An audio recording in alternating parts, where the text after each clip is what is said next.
what we've used in the previous examples is sometimes referred to as the Morville theorem.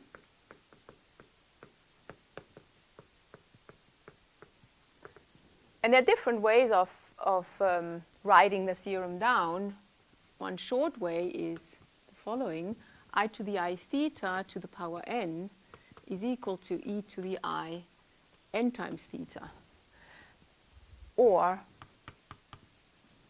avoiding the exponential function here, we could write this as cos theta plus I sine theta to the power n equals cos n theta plus I sine n theta.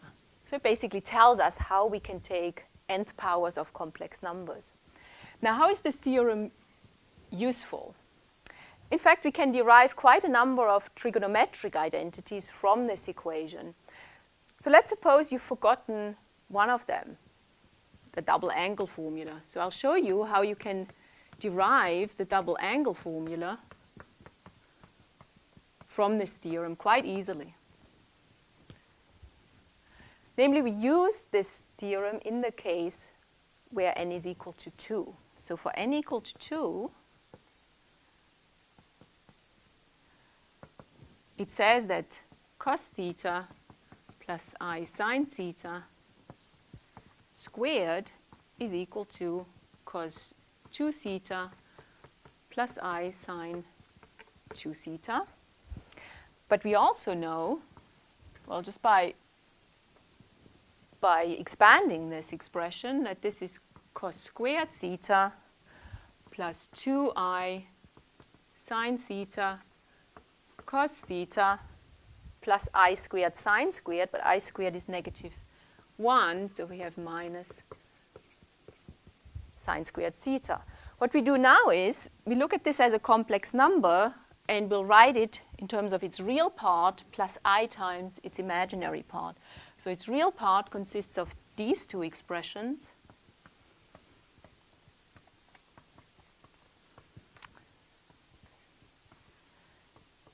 And its imaginary part is 2 sine theta cos theta. Now, if you now look at these two expressions, namely the one over here and the one down here, you see the real part, and this is the imaginary part. So these two complex numbers are the same if and only if their real parts are the same and their imaginary parts are the same. So we can conclude that cos 2 theta equals cos squared theta minus sine squared theta. And if you want here, you can replace the sine squared theta by 1 minus cos squared theta, and you get 2 cos squared theta minus 1, which is your first double angle formula. And if we compare the imaginary parts here, we get that sine 2 theta is equal to 2 sine theta cos theta, which gives you your second double angle formula. Now you can imagine that you can do something very similar for n equals 3. You follow the same procedure, comparing the real parts and the imaginary parts, and what you will get is actually an expression for cos 3 theta and sine 3 theta in terms of the sine theta and the cosine theta. And you can do this for any power you wish. So next I would like to look at some functions on the complex numbers.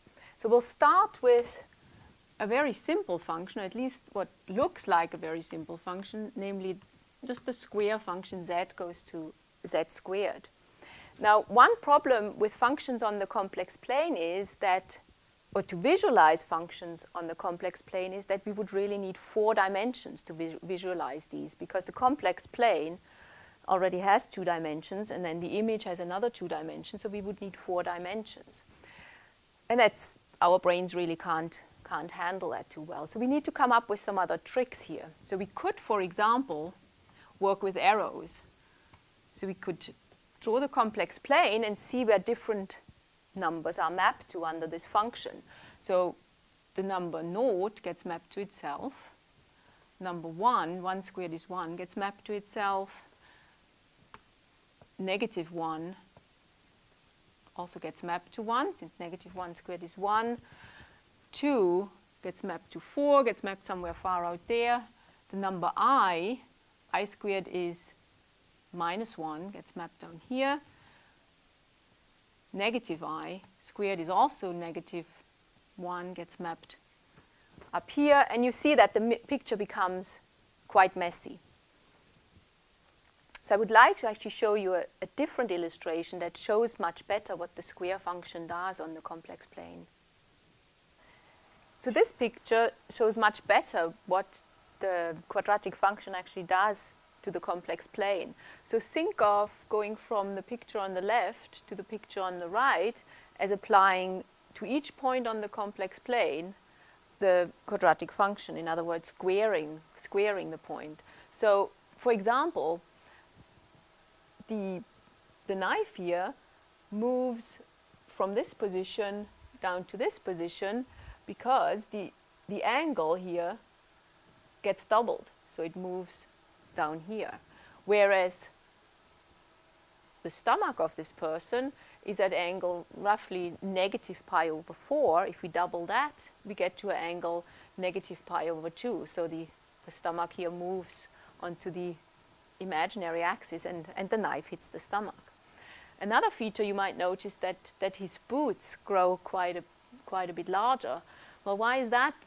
It's because they are lying outside this unit circle. So the boots here having a modulus larger than 1, as you square those complex numbers, they grow, the modulus grows and they move further away from the origin and become larger.